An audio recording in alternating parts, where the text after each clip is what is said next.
बिस्मिल्लाहिर्रहमानिर्रहीम। अस्सलाम वालेकुम डियर स्टूडेंट्स, मैं डॉक्टर अहमद। अच्छा बच्चों, माइक्रोबायोलॉजी में लेक्चर नंबर 29 हम डिस्कस करने जा रहे हैं और लेक्चर नंबर 29 में हमारा जो टॉपिक है वो है बैक्टीरियल कल्चर्स। तो पहले हमें ये पता होना चाहिए बैक्टीरियल कल्चर्स क्या होते हैं। बैक्टीरिया और other micro organism grow in laboratory, मतलब जब हम बैक्टीरिया को लेबॉर्ट्री में ग्रो करवाते हैं तो उस चीज़ को हम कहते हैं ये हमारे पास बैक्टीरिया का कल्चर आ गया। और इस तरह एक प्योर कल्चर होता है। प्योर कल्चर मतलब जिसमें एक ही टाइप के बैक्टीरिया हों और उसमें कोई और किस्म का बैक्टीरिया ना हो, तो उस कल्चर को हम कहते हैं प्योर कल्चर, जिसे हम कहते हैं उसमें मिलावट ना हो किसी चीज़ की।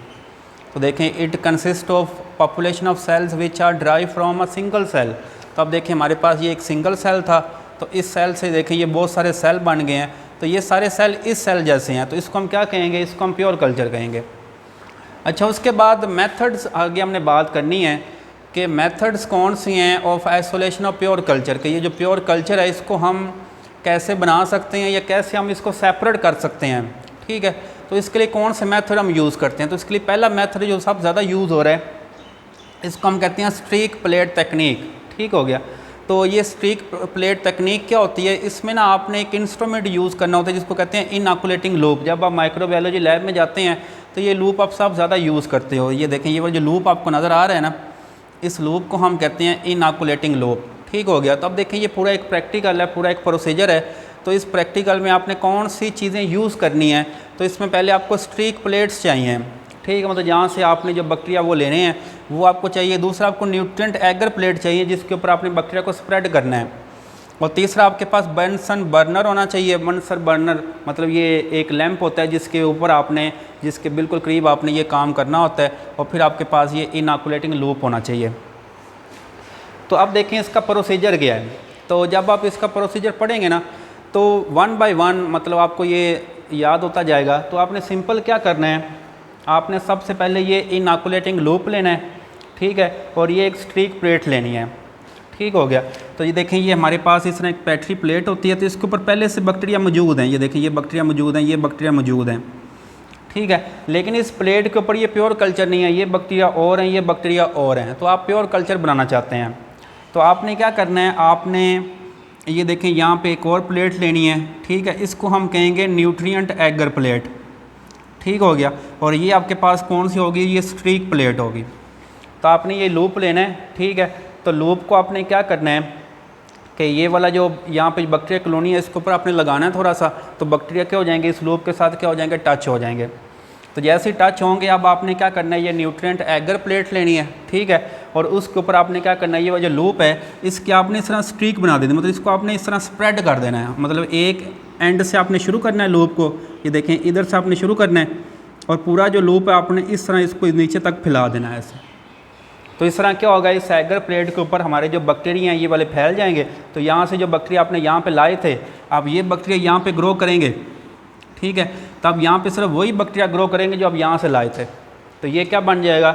ये प्योर कल्चर बन जाएगा। तो इसको हम कहेंगे ये आपके पास प्योर कल्चर आ गया। और एंड पे आपने क्या करना है कि ये वाली जो न्यूट्रिएंट एगर प्लेट है इसको आपने इनक्यूबेट करना है, ठीक है। हमारे पास ये जो इनक्यूबेटर होते हैं लेबॉर्ट्री में, तो इसके अंदर आपने इसको इनक्यूबेट करना है। और टेम्परेचर इनक्यूबेटर का आपने कितना रखना है? 37 डिग्री सेल्सियस। तो इस टेम्परेचर के ऊपर ये बैक्टीरिया आसानी से ग्रो करेंगे और ये आपके पास पूरा इसका एक कल्चर आ जाएगा। तो इसको हम क्या कहेंगे? ये प्योर कल्चर है। अच्छा, दूसरा जो मेथड आपने यूज़ करना है वो है पोर प्लेट तकनीक है। तो पहले ये वाली जो तकनीक है इसका आपने पर्पज़ याद रखना है कि इसका मकसद क्या होता है। तो इसका मकसद है, it is use to determine number of microbes per ml or gram, के 1 ml में 1 मिलीलीटर में कितने नंबर ऑफ बैक्टीरिया होते हैं, या आपके पास एक जो ग्राम चीज़ है उस 1 ग्राम चीज़ के अंदर कितने नंबर ऑफ बैक्टीरिया हैं। तो इनकी तादाद का पता चलाने के लिए हम ये तकनीक यूज़ करते हैं जिसको कहते हैं पोर प्लेट तकनीक, ठीक हो गया।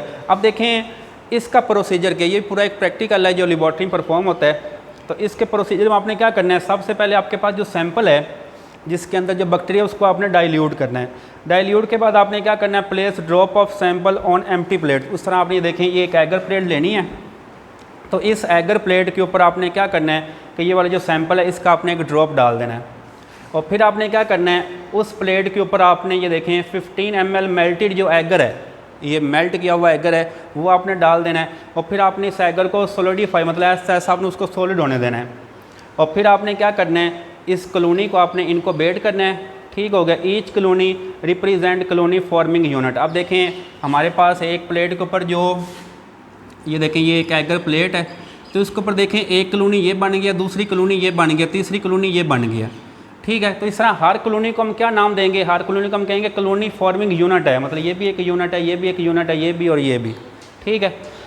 तो अब देखें एक प्लेट के ऊपर जो प्रेफर रेंज होती है कॉलोनीज़ की वो कितनी होनी चाहिए। Prefer range for total CFU पर प्लेट इज़ बिटवीन, ये होनी चाहिए 30 से 300 के दरमियान ये जो कॉलोनीज़ हैं ये एक प्लेट के ऊपर होनी चाहिए, ठीक हो गया। अगर ये आपके पास ये 30 से 300 तक ये कॉलोनीज़ आती हैं तो फिर हम कहेंगे ये आपकी क्या है, ये प्रेफर्ड जो कॉलोनीज़ है वो बन गई हैं।